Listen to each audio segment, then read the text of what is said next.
نحمده ونصلي ونسلم على رسوله الكريم أما بعد فأعوذ بالله من الشيطان الرجيم بسم الله الرحمن الرحيم وما الحياة الدنيا إلا لعب وللدار الآخرة خير للذين يتقون أفلا تعقلون۔ ناظرین کرام، حضور صلی اللہ علیہ وآلہ وسلم کی ولادت کے ایام رونقوں اور بہجت کے ساتھ اللہ نے ہمیں نصیب کیے۔ ان ایام کے اندر ہم رسالت مآب صلی اللہ علیہ وسلم کی سیرت طیبہ اور آپ کے پیغامات جو زندگی کو حسین بنانے کے لیے ہیں اپنے ناظرین کو ہدیہ کریں گے۔ حضور صلی اللہ علیہ وآلہ وسلم کی سیرت شجر طوبہ کی طرح ہے جو خود بھی دل آویز ہے اور اس کی شاخیں بھی دل افروز ہیں اور ایمان افروز ہیں۔ اس کے پھول مشام ہستی کو معطر کرتے ہیں اور اس کے پتوں سے ٹکرانے والی ہوا جہاں جہاں بھی پہنچتی ہے سکون اور اطمینان کے تحفے عرضاں کرتی ہے۔ رسالت مآب صلی اللہ علیہ وآلہ وسلم کی سیرت طیبہ کے حوالے سے جو آیات میں نے آپ کے سامنے سرنامہ کلام کے طور پر تلاوت کی ہیں، ان میں رسول اللہ علیہ السلام نے زندگی کی حقیقت اور دنیا کی حقیقت لوگوں کے سامنے رکھی ہے اور ارشاد ہوا ہے کہ یہ دنیا بے ثبات ہے اور اس میں جو کچھ تم دیکھتے ہو وہ لعب و لہب سے زیادہ نہیں ہے، یہ کھیل تماشا ہے۔ اس زندگی میں بس اگر کوئی قیمتی چیز ہے تو اللہ کی پہچان ہے اور اللہ کی معرفت ہے اور اس کے احکام پر ایمان لانا ہے۔ ناظرین، رسالت مآب صلی اللہ علیہ وسلم نے اس دنیا میں سب سے زیادہ اعتماد ایمان باللہ کو اور ایمان بالکتاب کو دیا اور اپنی رسالت کی دل آویزیاں انسانوں کے مطالعے ہی کے لیے نہ ان کے سامنے رکھیں بلکہ ایک عملی کردار اور عملی اخلاق لوگوں کے سامنے پیش کیا۔ حضور صلی اللہ علیہ وآلہ وسلم نے جس وقت تمام لوگوں کو مخاطب کیا اور انہیں پاکیزگی کی تعلیم دی، صاف ستھری زندگی کا تصور رسالت مآب صلی اللہ علیہ وسلم نے دیا تو لوگ رسالت مآب صلی اللہ علیہ وسلم کی دعوت کو سمجھ نہ سکے اور غمگین کر دینے والی باتیں طعن و تشنیع اور گالی گلوچ پر اتر آئے۔ ظاہر ہے حضور صلی اللہ علیہ وسلم کے صفحہ دل پر اس کا بوجھ آیا تو قرآن حکیم نے یہ الفاظ ارشاد فرمائے کہ قد نعلم انہ لیحزنک الذی یقولون فإنہم لا یکذبونک ولکن الظالمین بآیات اللہ یجحدون، کہ ہم جانتے ہیں کہ ان لوگوں کی باتیں آپ کو غمگین کرتی ہیں، تکلیف دہ باتیں ہیں ان کی۔ محبوب یہ آپ کی تکذیب نہیں کرتے، یہ آپ کو نہیں جھٹلاتے، لیکن ظالم لوگ اللہ کی آیتوں سے انکار کرتے ہیں۔ رسول صلی اللہ علیہ وآلہ وسلم کی دعوت کا حسن اور آپ کی شخصیت کی مٹھاس اور آپ کی وجاہت اور آپ کے حسائل حمیدہ کی دل آویز کہانی ایک طرف، اور وہ لوگ جو آپ کے مخاطب تھے ان کے رویے، عجیب تر رویے۔ قرآن حکیم نے رسالت مآب صلی اللہ علیہ وسلم کو تسلی دی، اور تسلی دیتے ہوئے یہ ارشاد فرمایا کہ محبوب یہ آپ کی تکذیب نہیں کرتے بلکہ یہ اللہ کی آیتوں کا انکار کرتے ہیں۔ تھوڑی دیر آپ قرآن مجید کی اس آیت میں غور کریں تو رسول اللہ علیہ السلام نے جو آیت پڑھی تو رب کریم نے گویا حضور کو مخاطب کر کے کہا کہ محبوب آپ کی باتیں،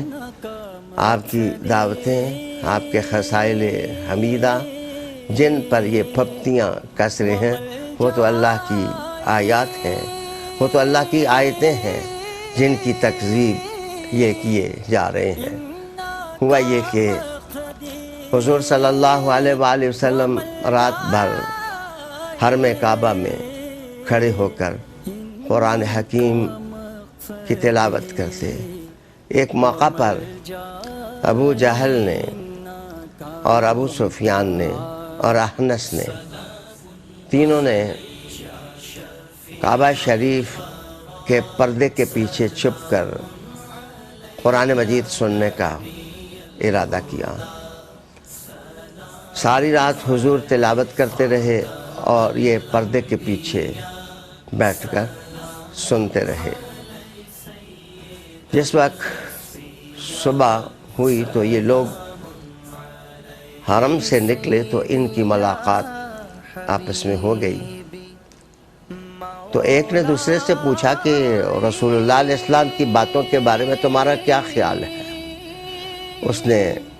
جواب دیا کہ باتوں میں جاذبیت ہے اور خیالات میں علو ہے اور تلاوت میں چاشنی ہے، لیکن کیا کریں، ہمارے جھوٹے مفادات پر قرآن مجید چوٹ مارتا ہے۔ ہم تو محمد صلی اللہ علیہ وسلم کی صلاحیتوں کے قائل ہیں اور ان کی حسن سیرت کو بھی مانتے ہیں، لیکن کیا کریں، جو سال ہا سال اور قرن ہا قرن سے ہمیں سیادت اور سرداری کا حوالہ ملا ہے، اگر ہم ان باتوں کو تسلیم کر لیں تو وہ سب کچھ ضائع ہو جائے گا۔ جناب دوسرے کا بھی خیال یہی تھا، انہوں نے کہا آج کے بعد ہم ان کی باتیں نہیں سنیں گے۔ دوسری رات پھر یہی منظر سب کے سامنے آیا۔ سچی بات یہ ہے کہ حضرت محمد صلی اللہ علیہ وآلہ وسلم کا حسن اپنی تمام تر خوشبوؤں کے ساتھ ان کے دل میں ہلچل پیدا کر رہا تھا، اور صحیفہ انقلاب کی ایک ایک آیت انہیں مخاطب کر کے کہہ رہی تھی کہ تم لوگ جھوٹ پر ہو، تمہیں سچائی کی دولت میسر نہیں ہے، تم ایک بے اعتماد ثقافت اور تہذیب پر یقین کرنے والے ہو، اور رسول کریم علیہ السلام کی شخصیت کو دیکھو کہ ان کی ذات میں کتنا اعتماد ہے، ان کی ذات میں کتنا بھروسہ ہے۔ وہ جس خدا کو اپنا معبود مانتے ہیں اور لوگوں کو کہتے ہیں کہ اسی کو معبود بنا لو۔ ان کی باتوں میں کتنی تسلی ہے، کتنی ثبات نفسی ہے۔ دوسری رات کے بعد تیسری رات بھی جب یہی منظر ان کے سامنے آیا تو انہوں نے قسم کر لی کہ آئندہ ہم محمد صلی اللہ علیہ وآلہ وسلم کی باتوں کو نہیں سنیں گے۔ لیکن ان تینوں کے افکار کا اگر آپ جائزہ لیں اور ان تینوں کی بحث کو اگر آپ اپنی نگاہوں میں لائیں تو چار چیزیں کھل کر سامنے آتی ہیں کہ وہ لوگ محمد صلی اللہ علیہ وسلم کے شخصی وقار کو تسلیم کرتے تھے۔ وہ لوگ رسول کریم صلی اللہ علیہ وآلہ وسلم جس اللہ کی طرف بلا رہے تھے حضور، وہ جانتے تھے کہ ان کے بتوں کی تہذیب کچھ نہیں ہے اور اصنام کچھ نہیں ہے، اصل جھگڑا سرداری کا تھا اور جہالت کی ظلمتوں کا تھا کہ وہ معاشرے اور سوسائٹی پر ان کو مسلط دیکھنا چاہتے تھے۔ تیسری چیز جو قرآن رسول کریم صلی اللہ علیہ وآلہ وسلم تلاوت کر رہے تھے اس کی صداقت ان کی روح میں اترتی تھی، لیکن وقتی مفادات ان کو اس قرآن کو تسلیم کرنے کی راہ میں مانع ثابت ہو رہے تھے۔ اور چوتھی چیز یہ ہے کہ رسالت مآب صلی اللہ علیہ وسلم نے جو زندگی کی تصویر بتائی وہ سمجھ میں آنے والی تصویر تھی کہ یہ جو دنیا ہے یہ لا و لہب ہے۔ لہب اصل میں منہ سے رات کو سوتے ہوئے جو رال ٹپکتی ہے اس پانی کو کہتے ہیں، اور آپ جانتے ہیں کہ وہ پانی عارضی ہوتا ہے، اس کو صاف کر دیا جاتا ہے، وہ بالآخر ختم ہو جاتا ہے۔ اور تماشا ہونے کا مطلب یہ ہے کہ جو دنیا ہے وہ بچے جس طرح کھیلتے ہیں، کھیلتے ہوئے کسی کو امیر بنا لیتے ہیں، کسی کو وزیر بنا لیتے ہیں اور کسی کو چور بنا لیتے ہیں، لیکن جب کھیل ختم ہوتا ہے تو امیر امیر نہیں رہتا اور وزیر وزیر نہیں رہتا اور چور کو لوگ چور نہیں سمجھتے۔ رب کریم کے رسول عظیم نے قرآن حکیم کے ان نور پاروں کے اندر یہ عقیدہ دیا کہ یہ دنیا بے ثبات ہے، اس میں تم بادشاہتیں دیکھتے ہو، اس میں تم حرص و آس کی بھٹیاں گرم ملاحظہ کرتے ہو، اس میں جناب ہر شخص جب تکبر کا سریا گردن میں فٹ کی ہوتا ہے تو وہ سمجھتا ہے ہم چما دیگرے نیست، ہماری طرح کوئی اور نہیں ہے۔ حضور نے کہا یہ سب کچھ ادھر ہی رہ جانے والی چیزیں ہیں، سب ختم ہو جانے والی چیزیں ہیں، اصل زندگی تو ایک اور زندگی ہے جو اس کے بعد آنے والی زندگی ہے۔ رسالت مآب صلی اللہ علیہ وآلہ وسلم نے اپنی سیرت سے گویا چار عقیدے دیے اور چار کانسیپٹس دیے، اور وہ تھے اللہ کی توحید پر ایمان، حضور کی رسالت پر ایمان، اور قرآن کو اسلام کا دستور ماننا اور اس کی تبلیغ کرنا، اور چوتھی چیز تھی قیامت پر یقین۔ بلا شبہ حضور صلی اللہ علیہ وسلم کی سیرت انسان ساز بھی ہے اور ایمان ساز بھی ہے۔ اللہ دیر تک ہمیں اس کی خوشبوئیں نصیب فرمائے۔ وآخر دعوانا ان الحمد للہ رب العالمین۔